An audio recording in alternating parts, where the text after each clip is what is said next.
and welcome back to another episode of Cocktails with Ciara. My name is Ciara and I'm a whiskey-loving Irish gal who's on a cocktail voyage of discovery. If you are new here, I have zero professional bar experience other than a passion for making mixed drinks at home and showing you how I do it. So hit that subscribe button, stick around, and we both just might learn something, because if I can do it, you can do it. In today's video, we are going to be looking at a spirit that I have been so keen to delve a little bit deeper into. I would argue that no other spirit has been shrouded in as much mystery or mythology as the one we are going to be talking about today, and that is, of course, absinthe.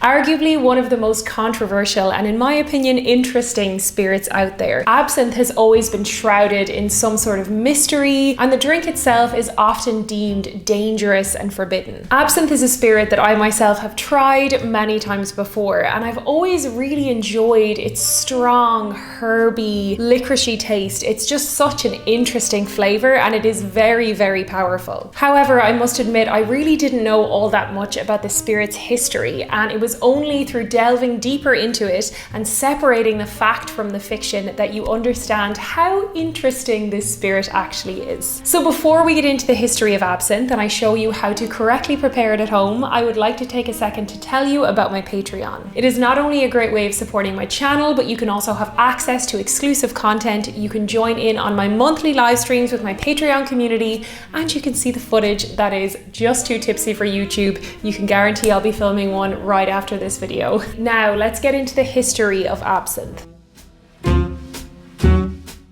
Absinthe is a distilled, highly alcoholic beverage made from a mixture of flowers and the leaves of ground wormwood. It's also made with aniseed, fennel, and other such herbaceous, lovely things. Like a lot of other very old cocktails that we've looked at here in this series, absinthe as a drink started as a medicinal elixir. It was used by French soldiers in the 17th century to help fight against malaria and other diseases, but its true roots as a concoction dates all the way back to ancient Egypt. However, the modern version of absinthe as we know today was created in the 1790s by a French doctor living in Switzerland, and again it was used as a medicinal tonic. Coming towards the end of the 18th century, these French soldiers returning from war brought with them their absinthe drinking tendencies, and it became to be looked at as a party drink. Absinthe became hugely popular in Europe, particularly among the creative hubs of Paris, where it was seen as an artist's muse. During the famous Belle Epoque era in Paris, absinthe was loved by artists such as Vincent van Gogh, Picasso, Ernest Hemingway, Oscar Wilde, even our own James Joyce. During this time, many of the bars, cafes, and cabarets in Paris even had their own special 5 o'clock happy hour, which they called the Green Hour, in honor of absinthe. It's important to note that at this time, during the height of its popularity, absinthe, or the Green Fairy as it was commonly known, was not looked at as being a deathly dangerous drink. However, it was looked at as being the artist's muse, in that when one was under the influence of the Green Fairy, they would create more beautiful and complex pieces of art. Many of the prolific artists that I've mentioned have documented their experiences when being under the influence of the Green Fairy. But it was not only its salacious reputation that made absinthe so popular among the bohemians of the era. By the 1800s, mass production had made it even cheaper, and it was also made even more popular by a wine shortage that was happening at the time due to a disease of the crop. Now, it may come as no surprise that the winemakers were not happy about this, and coupled with the help of the temperance movement, plus the unfortunate incident of a very gruesome murder in which the convicted had been drinking absinthe among a concoction of other things, they were able to spin together a media campaign. Absinthe was thereafter branded as the devil's potion, a deadly hallucinogenic drink that could render even the sanest person completely mad, causing women to tear their clothes off with reckless abandon and inciting violence and murder. Unsurprisingly, this clever PR campaign led to the spirit being banned in Europe and America, and so it remained this way for almost 100 years. The reality, of course, is that absinthe doesn't make you hallucinate. It has no psychoactive tendencies whatsoever,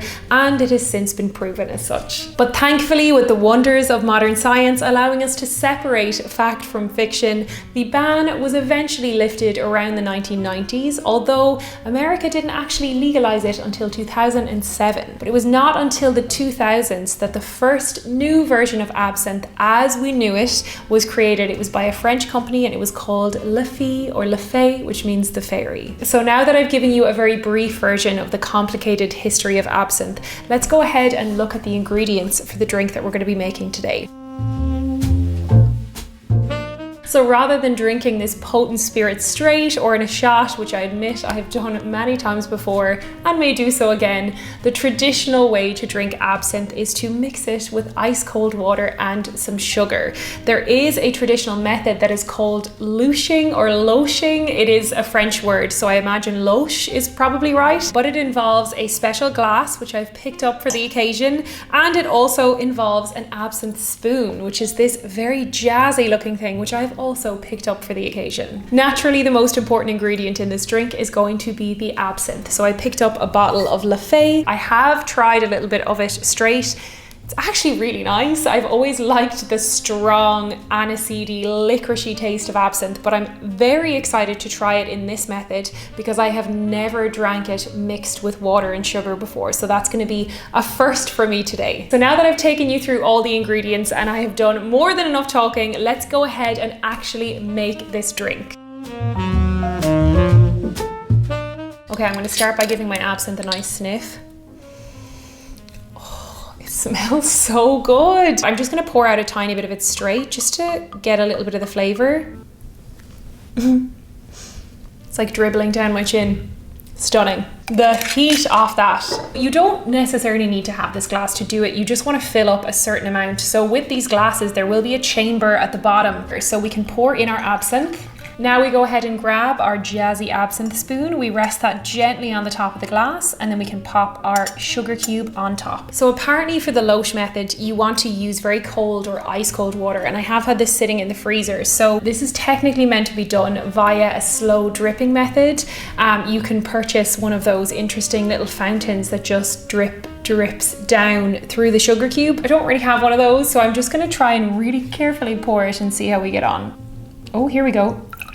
Okay, so we're just going to do it slowly, and the idea is that the sugar starts to melt and the water obviously mixes with the absinthe, and apparently it's supposed to go from a green color to almost a milky, cloudy, pearlescent white. The sugar is melting nicely, and apparently the sugar is supposed to help with the bitterness of the drink. It's really supposed to take the edge and the bite off the absinthe flavor. Okay, so that's all my water. So now you can take your spoon, get the remnants of your sugar, and just give it a little stir. So you also might have noticed that at no point did I use fire in the preparation of absinthe. I think with that, our absinthe drink is done.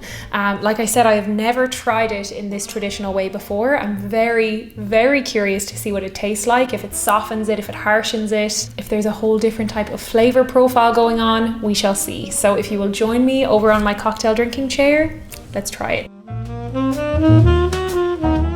So I am back in my cocktail drinking chair and I have my delicious looking absinthe concoction here. It does look kind of otherworldly, doesn't it? I feel like it's going to give me some sort of magical powers when I drink it. I'm going to give it one final stir and then I will take out the jazzy spoon. Cheers.